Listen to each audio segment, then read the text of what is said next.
भारत चीन विवाद में एक और बड़ा एंगल है जिसे छुपाया जा रहा था, पर अब ऐसी बातें कहां छुपाए छिपती हैं। चीन इस अवसरवादी देश की नजर है भारत चीन सीमा के पास मिली एक सोने की पहाड़ी पर। देखिए, नाम पर ना जाइए।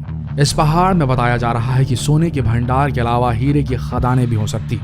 लद्दाख में जो तनातनी चल रही है चीन के साथ, उसके पीछे एक एंगल ये भी है। चीन ने ठीक भारत चीन सीमा पर एक परमानेंट सड़क बना डाली, एक रोड बना डाली है जो सीधे जाती है सोने की पहाड़ी पर। चीन ने यह हरकत अरुणाचल प्रदेश सीमा पर की है, जिसकी आंच लद्दाख तक पहुंच गई और दिल्ली बीजिंग के बीच रिश्ते फिर तल्ख हो गए। सोने की पहाड़ी का चक्कर, चौंक गए ना? बने रहिए वीडियो के अंत तक, क्योंकि अभी और भी कई राज खुलने बचे। चीन ने अरुणाचल से लगती सीमा पर अपने क्षेत्र में बड़े पैमाने पर खनन कार्य शुरू किया। इस इलाके में सोने, चांदी और अन्य कीमती धातुओं का विशाल भंडार मिला है। इसकी कीमत करीब 60 अरब डॉलर, करीब 4 लाख करोड़ रुपए बताई गई है।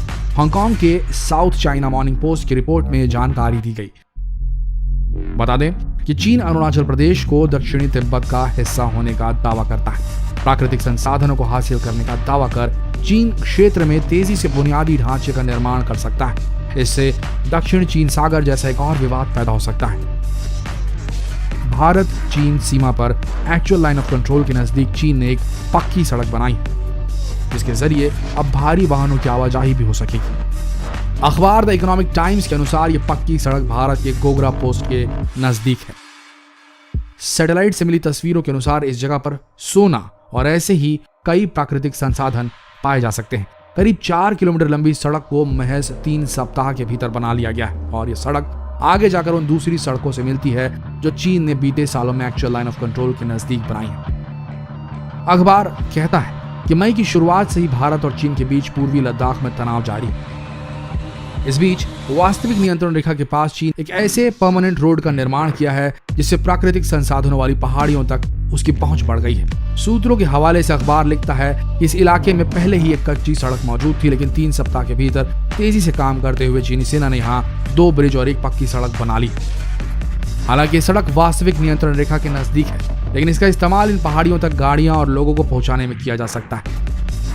ये पहाड़ियां वास्तविक नियंत्रण रेखा के इस तरफ भारत में।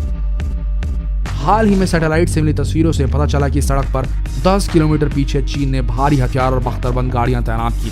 अखबार कहता है कि भारत ने भी गोगरा पोस्ट पर सुरक्षा बढ़ा दी है, लेकिन प्राकृतिक संसाधनों से भरी पहाड़ियों तक पहुंचने के लिए भारत की तरफ कोई पक्की सड़क नहीं है। सैटेलाइट इमेजरी एक्सपर्ट सेवानिवृत्त कर्नल विनायक भट्ट ने अखबार को बताया कि इन पहाड़ियों के नीचे सोना दबा है। वो इस इलाके को गोल्ड माउंटेन कहते हैं। गोगरा पोस्ट के नजदीक सड़क बनाने के अलावा चीन ने पेंगोंग सो झील के नजदीक बंकर भी बना डाले।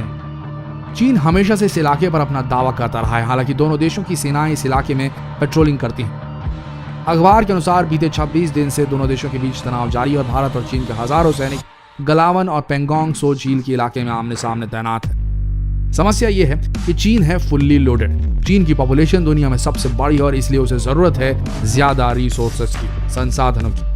दुख की बात यह है, अपने अनुशासन, अपनी कार्यकुशलता के लिए जाना जाने वाला यह देश बड़ी ही छोटी सोच का है। चीन हर हालत में विस्तार करना चाहता है, चाहे वो पड़ोसियों को ठक्कर हो इन टर्म्स ऑफ घटिया क्वालिटी के चीप प्रोडक्ट्स, या पड़ोसियों से दबंगई दिखाकर जमीन पर कब्जा जमाने की बात हो। उसे चाहिए विस्तार, बस और कुछ नहीं।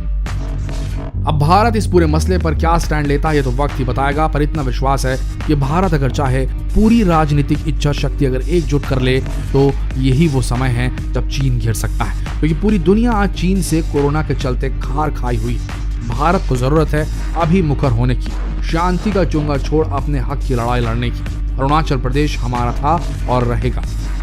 गांधी जी की अहिंसा का मतलब कायरता नहीं है। जितना हो सके इस वीडियो को शेयर करें, यूट्यूब पर, फेसबुक पर, व्हाट्सएप पर।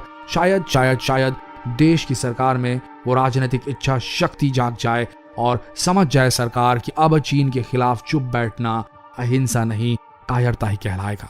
धन्यवाद।